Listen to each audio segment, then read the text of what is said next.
একবার একজন গর্ভবতী সুন্দরী রমণী সুলতান সালাউদ্দিন আলমাসের দরবারে আগমন করল এবং সে বিচারপ্রার্থী হয়ে বলল, শাহেনশাহ, আমার পেটের দিকে তাকিয়ে দেখুন, আমার গর্ভে এক অবৈধ সন্তানের জন্ম হয়েছে, যার বয়স ৯ মাস। যে কোনো সময় সে দুনিয়ার আলো দেখবে, কিন্তু কি পরিচয় নিয়ে আসবে সে পৃথিবীতে, কাকে সে পিতা বলে ডাকবে? যুবতী নারীর আর্তনাদে দরবার প্রকম্পিত হয়ে উঠল।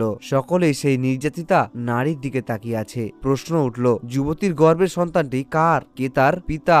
আর এর স্বামী বা কে? সুলতান আলতামাস যুবতীর ফরিয়াদে প্রভাবিত হয়ে গেল এবং সে বলল, হে আল্লাহর বান্দি, আমার সুবিচারের উপর তোমার আস্থা রাখা উচিত। তুমি বলো, কে তোমার এই সর্বনাশ করেছে? যুবতী বলল, হে মহামান্য সুলতান, আমার ভয় হচ্ছে। আমি তার নাম বলার পরে আপনি আমার কথা বিশ্বাস করবেন না। সুলতান যুবতীকে অভয় দিয়ে বলল, যদি সে আমার কোনো মন্ত্রী হয়, অথবা আমার তো বর্গের মধ্য থেকে কেউ হয়, অথবা কোনো শহরের আমিরও হয়, তবুও সে সুলতানের ন্যায় বিচার থেকে রক্ষা পাবে না। তুমি নির্ভয়ে তার নাম বলো। হিন্দুস্তানের শাসকগণ সকলে গর্জে উঠল। মহিলাটি বলল, আপনার কাছে আমার একটি আর্জি হলো, এই অভিযোগটি করার পরে আমার জীবন চলেও যায়, তারপরেও আমার গর্ভের যেই সন্তান তার হেফাজতের যেন ব্যবস্থা করা হয়। সুলতান তাকে অভয় দিলেন এবং বললেন, জালিমের গর্দান থেকে আমার তলোয়ার বেশি দূরে নয়। তুমি নির্ভয়ে তোমার আর্জি পেশ করো। তুমি এবং তোমার অজ্ঞানত সন্তানটির নিরাপত্তার ভার সম্পূর্ণ আমার উপরে।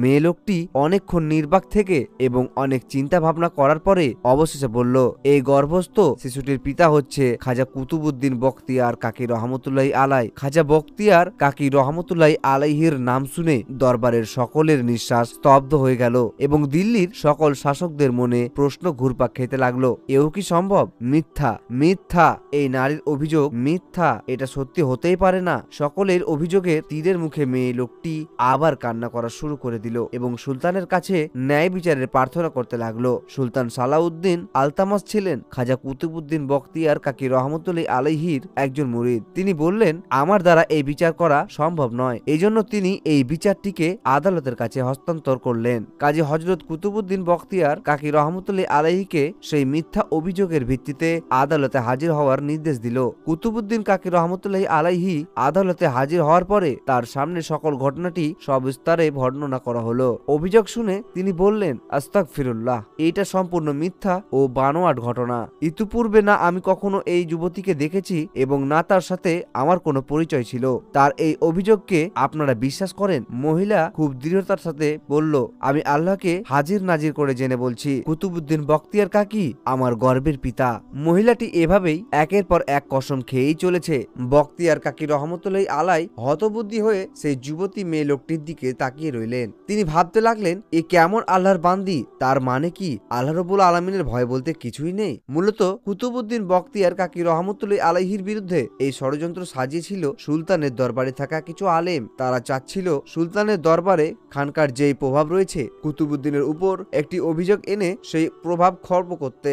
আদালত সেদিনের জন্য মুলতবি করা হলো। এই সঙ্গীন অভিযোগের পরে কুতুবউদ্দিন বখতিয়ার কাকি রহমতুল্লাহি আলাই বাড়ি ফিরে আসলেন এবং গভীর রাতে আল্লাহ রাব্বুল আলামিনের ইবাদত বন্দেগী করার পরে তিনি মোরাকাবায় বসলেন এবং তার পীর খাজা গরিবে নেওয়াজ মঈনুদ্দিন চিশতি রহমতুল্লাহি আলাইহির সাথে মোবাকাবার আলোতে যোগাযোগ করলেন আর তাকে সমস্ত অভিযোগের কথা খুলে বললেন। খাজা মঈনুদ্দিন চিশতি রহমতুল্লাহি আলাই বখতিয়ার কাকি রহমতুল্লাহি আলাইহিকে বললেন, তুমি সুলতানকে বলিও আমি দিল্লিতে আসার পূর্বে যেন এই বিচারের কার্যক্রম বন্ধ রাখা হয়। পরের দিন খাজা কুতুবউদ্দিন বখতিয়ার কাকি রহমতুল্লাহি আলাই সুলতান সালাউদ্দিন আলতামাসের দরবারে হাজির হয়। খাজা মঈনুদ্দিন চিশতি রহমতুল্লাহি আলাইহির এই নির্দেশ শুনিয়ে দিলেন। তখন সুলতান ঘোষণা করলেন, গরিবে নেওয়াজ খাজা মঈনুদ্দিন চিশতি রহমতুল্লাহি আলাই যতদিন পর্যন্ত না দিল্লিতে এসে পৌঁছাবেন ততদিন পর্যন্ত এই বিচারের কার্যক্রম মুলতবি থাকবে। অপেক্ষার পালা শেষ হলো। দূর থেকে দেখা যাচ্ছে খাজা মঈনুদ্দিন চিশতি রহমতুল্লাহি আলাইহি আস্তে আস্তে শহরে প্রবেশ করছেন। মঈনুদ্দিন চিশতি রহমতুল্লাহি আলাইহির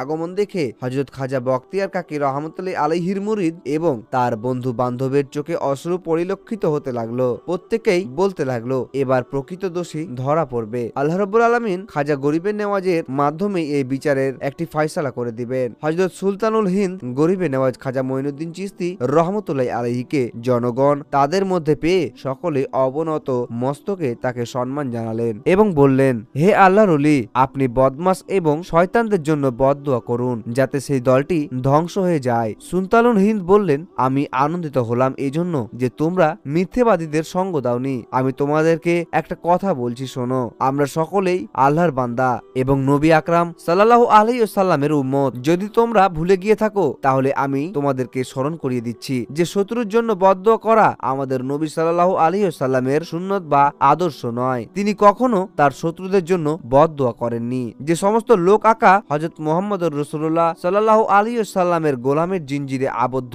তাদের সকলের সর্বাবস্থায় ধৈর্য ধারণ করে নিজের কর্ম ও বিশ্বাসকে আল্লাহর উপর ন্যস্ত করতে হবে এবং তার উপর ভরসা করতে হবে আর শিরিক পরিত্যাগ করতে হবে। তোমরা আল্লাহর প্রতি ভরসা রাখো এবং অপেক্ষা করো আর দেখো তিনি কিভাবে এই অন্যায়ের পর্দা উন্মোচন করে দেন। এরপর খাজা মঈনুদ্দিন চিশতি রহমতুল্লাহ আলাই তার প্রাণপ্রিয় খলিফা খাজা হযরত কুতুবউদ্দিন কাকি রহমতুল্লাহ আলাইহিকে সঙ্গে নিয়ে আদালতে হাজির হলেন। মঈনুদ্দিন চিশতি রহমতুল্লাহ আলাই আদালতে প্রবেশ করার সঙ্গে সঙ্গে অনেক মানুষ তাকে সম্মান করতে লাগলো। তিনি তাদেরকে বললেন, আজ আমাকে সম্মান করা তোমাদের জন্য বৈধ নয়। এরপর তিনি কাজীকে বললেন, বাদিনী কি বিচারালয়ে হাজির? কাজী বললেন, জি হ্যাঁ, বাদী বিচারালয়ে হাজির আছে।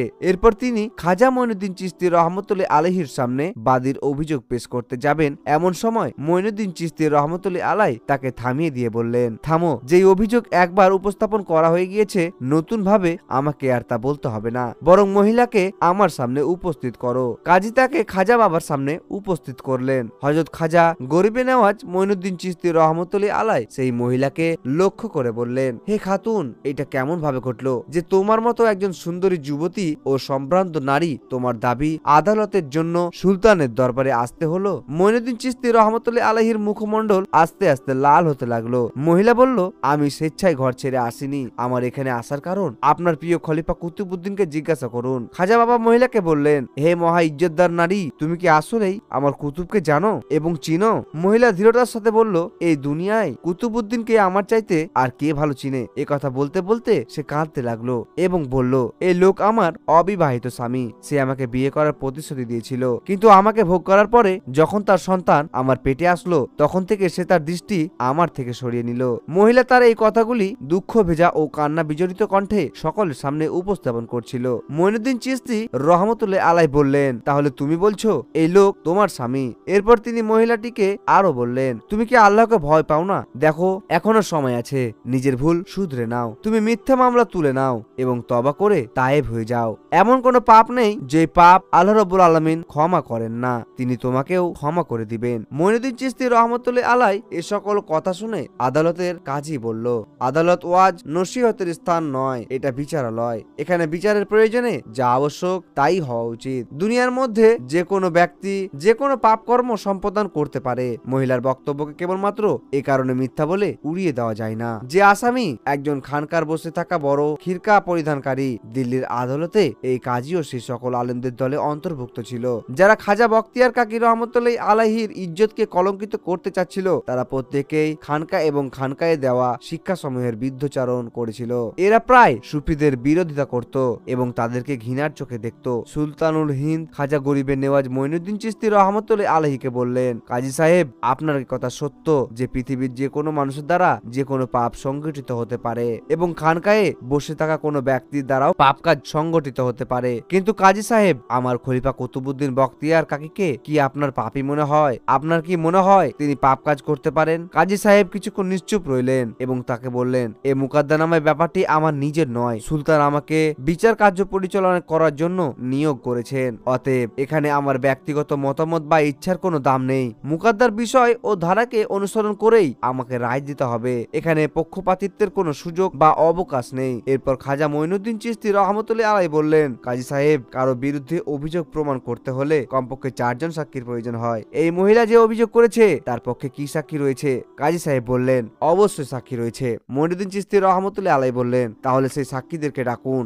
এরপর সেই সাক্ষীদেরকে ডাকা হলো। মঈনুদ্দিন চিশতি রহমতুল্লাহ আলাই তাদেরকে লক্ষ্য করে বললেন, তোমরা এই মামলার ব্যাপারে কি জানো বলো। তার এই কথা শুনে সাক্ষীগণ একজন অপরজনের দিকে দৃষ্টিপাত করতে লাগলো, কিন্তু কেউ কিছু বলছে না। হযরত খাজা বাবা সাক্ষীদেরকে 3 বার প্রশ্ন করলেন, কিন্তু কারো কোনো জবাব নেই। এবার তিনি বললেন, কাজী সাহেব, আপনার সকল 7 সাক্ষীরা তো বোবা হয়ে গেছে দেখছি, তারা মিথ্যে বলতে চাইছে না। এবার আপনার সিদ্ধান্ত কি বলুন। কাজী তখন সাক্ষীদেরকে গালমন্দ করতে করতে বলতে লাগলো, তোমরাই তো সুলতানের সামনে সাক্ষী দিয়েছিলে যে তোমরা এই মামলার প্রত্যক্ষদর্শী। এখন তোমাদের কি হলো, কেন সাক্ষী দিচ্ছ না? সাক্ষীগণ এখনো নিরুত্তর। খাজা বাবা বললেন, ওদের অন্তরে আল্লাহর ভয় জাগ্রত হয়েছে এবং আখিরাতের কথাও মনে পড়েছে, কাজে ওরা আর মিথ্যা বলবে না। হে আল্লাহর বান্দি, ভালো তো এটাই হতো যে তোমার অন্তরেও যদি আল্লাহর ভয় জাগ্রত হতো এবং তুমিও যদি মিথ্যে অভিযোগ থেকে ফিরে আসতে। মহিলার কান্না জড়ানো ভাষণ এবং আর্তনাদ দেখেই উপস্থিত জনগণের মধ্যে দুটি দল হয়ে গেল। একদল বিশ্বাস করতে লাগলো খাজা মঈনুদ্দিন বখতিয়ার কাকি রহমতুল্লাহ আলাই সত্যি নির্দোষ, আরেক দল তাকে নির্দোষ হিসেবে বিশ্বাসও করলো। তাদের মনে সন্দেহের একটা বীজ রয়ে গেল। মঈনুদ্দিন চিশতি রহমতুল্লাহ আলাই ব্যাপারটি ঠিকই ধরতে পারলেন। তাই তিনি বললেন, আমার কুতুবকে নিরপরাধ প্রমাণ করার জন্য আদালতের সামনে যে প্রমাণ উপস্থাপন করা দরকার ছিল তা আমি উপস্থাপন করেছি। এর দ্বারাই আমার কুতুব নিরপরাধ প্রমাণিত হয়ে গেছে। কিন্তু তারপরেও কিছু মানুষের অন্তরে সন্দেহ এখনো রয়ে গেছে। এই জন্য আমার প্রস্তাব হলো, যাকে কেন্দ্র করে এই মুকদ্দমা আরম্ভ হয়েছে আমরা তার মুখ থেকেই তার পিতার পরিচয় জানবো। মহিলার গর্ভের শিশুটি এই ব্যাপারে সাক্ষী দিবে। অতএব কাজী সাহেব, আপনি শিশুটিকে জিজ্ঞাসা করুন তার পিতাকে। খাজা মঈনুদ্দিন চিশতি রহমতুল্লাহ আলাইহির কথা শুনে কাজী সাহেব একেবারে হতভম্ব ও নির্বাক হয়ে গেলেন। তিনি বললেন, এটা কি কোনোদিন সম্ভব? গর্ভের একজন শিশুকে প্রশ্ন করে তার কাছ থেকে উত্তর পাবার আশা করা, এটা তো একটা পাগলের প্রলাপ মাত্র। খাজা বাবা বললেন, কে পাগল আর কোনটা পাগলের প্রলাপ তা পরেই হবে। এখন আমার দাবি হলো, আপনি সেই গর্ভের সন্তানটিকে প্রশ্ন করুন কে তার পিতা। কাজী খুবই গড়িমসি করছিল, তার মনে মনে ভয় হচ্ছিল জিজ্ঞাসা করার পরে সন্তান যদি সত্যি সত্যি তার পিতার পরিচয় বলে দেয়। তখন সুলতান আলতামাস বললেন, কাজী সাহেব, খাজা মঈনুদ্দিন চিশতি রহমতুল্লাহ আলাই আপনাকে যেভাবে নির্দেশ করছেন আপনি তার নির্দেশ অনুযায়ী কাজ করুন। অগত্যা বাদশাহের আদেশ তো আর সামান্য করা যায় না। তাই কাজী সাহেব সেই মহিলার সামনে গিয়ে তার গর্ভস্থ সন্তানটিকে লক্ষ্য করে বললেন, হে গর্ভের সন্তান, বলো কে তোমার পিতা। কোনো জবাব নেই। নিয়ম অনুযায়ী তিনি 3 বার জিজ্ঞাসা করলেন, কিন্তু কোনো জবাব আসলো না। খাজা বাবা বললেন, আপনারা তো অনেক বড় আলেম এবং ফাজেল, কিন্তু সন্তানটি তো আপনার কথার কোনো উত্তরই দিচ্ছে না। এটা তো খুবই আশ্চর্যজনক ব্যাপার। তাহলে কাজী সাহেব, এবার একটু আমি চেষ্টা করে দেখি তো আমার কথার উত্তর দেয় কিনা। কাজী সাহেব বললেন, চেষ্টা করে দেখতে পারেন, তবে কোনো লাভ হবে না। খাজা বাবা তার কথায় কোনো কর্ণপাত করলেন না। তিনি অবশেষে আকাশের দিকে মুখ তুলে আল্লাহ রাব্বুল আলামিনের দরবারে ফরিয়াদ করতে করতে বলতে লাগলেন, হে রব্বুল আলামিন, হে আমার প্রতিপালক, তুমি বলেছো তোমার বান্দার পাপ ও কলঙ্ককে গোপন রাখতে। তুমি তো দেখলে সেই কাজেই এতক্ষণ পর্যন্ত আমি নিয়োজিত ছিলাম। আমি চাইনি তোমার কোনো একজন বান্দার কলঙ্ককে জনসমাজে উন্নত করে দিতে, কিন্তু এখন আমার সামনে আর কোনো পথই খোলা নেই। আমি যদি তার অপরাধ গোপন রাখি তাহলে সমাজে প্রতিষ্ঠিত এবং সম্মানিত অপর একজন ব্যক্তি তার শাস্তি ভোগ করবে। হে প্রভু, এই জন্য আমি বাধ্য হয়ে তোমার বান্দার সেই অপরাধটি জনসম্মুখে প্রকাশ করছি। তুমি আমাকে সাহায্য করো এবং গর্ভের শিশুটির মুখের ভাষা ফুটিয়ে দাও, আমিন। এরপর হযরত খাজা বাবা মঈনুদ্দিন চিশতি রহমতুল্লাহ আলাই বললেন, বাদীকে আমার সামনে হাজির করা হোক। তার নির্দেশেই বাদী সে যথাস্থানে দাঁড় করিয়ে দেওয়া হলো এবং খাজা বাবা মেয়েটির সামনে দাঁড়িয়ে তার গর্ভের সন্তানের দিকে আঙুল দিয়ে নির্দেশ করে প্রশ্ন করলেন, হে গর্ভস্থিত সন্তান, আমি এক মহাবিপদে পড়ে তোমাকে কষ্ট দিচ্ছি। তুমি কথা না বললে আল্লাহর এক প্রিয় বান্দা বিনা অপরাধী হয়ে শাস্তি ভোগ করবে। কাজেই তোমাকে আমি বলছি, তুমি আল্লাহর ওয়াস্তে বলো কে তোমার পিতা, কি তোমার পরিচয়, বলো বলো বলো। সাথে সাথে পেটের মধ্যে থেকে অতি স্পষ্ট ভাবে শিশুর কণ্ঠের আওয়াজ বেরিয়ে আসলো, আমার পিতা সুলতানের দরবারের সর্দার আব্দুল্লাহ। 1 বার 2 বার 3 বার করে সে জবাব দিল। বিস্ময় বিস্ময় বিস্ময়। সম্পূর্ণ দরবার কক্ষ নীরব নিস্তব্ধ হয়ে গেল। কেউ যেন কারো কানকে বিশ্বাস করতে পারছে না। এও কি কোনোদিন সম্ভব? গর্ভের সন্তান স্পষ্টভাবে মানুষের মতো কথা বলছে। এই ঘটনা দেখে সেই স্ত্রী লোকটি অজ্ঞান হয়ে সেখানেই পড়ে গেল। লোকজন তাকে ধরে বসিয়ে দিলেন।